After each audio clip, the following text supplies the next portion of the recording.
徛台湾看世界，来看美国的总统川普，伫耶诞节的尾暗来宣布，针对着奈及利亚西北边的伊斯兰国的恐怖分子来进行着军事打击。川普指控讲，因为因调故意针对着当地基督徒进行大规模的杀害，伊是为了要保护着当地基督徒，才会安尼做。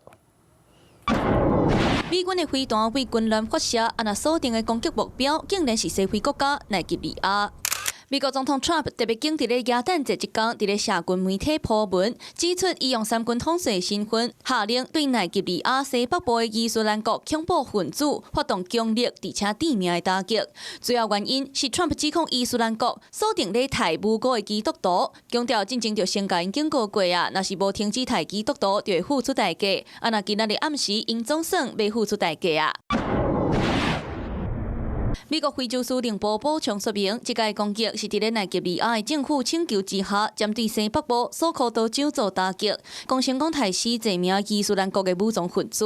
They're killing record numbers of Christians in Nigeria, and they have other countries very bad also.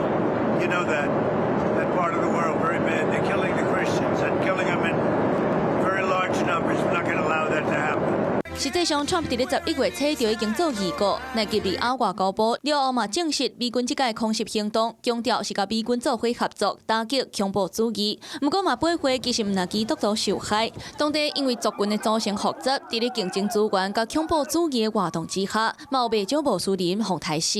And I'm also pleased to announce that just 2 hours ago.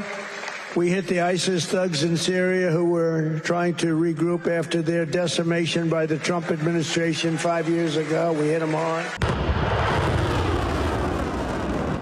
若无偌久进前，叙利亚那个美军互伊斯兰国杀死，美国同款针对70个 ISIS 目标展开报复行动，即个用保卫互杀死的基督徒做理由来消灭奈及利亚境内伊斯兰国。讲未来状况若是无改善，美军就会发动更较侪攻击。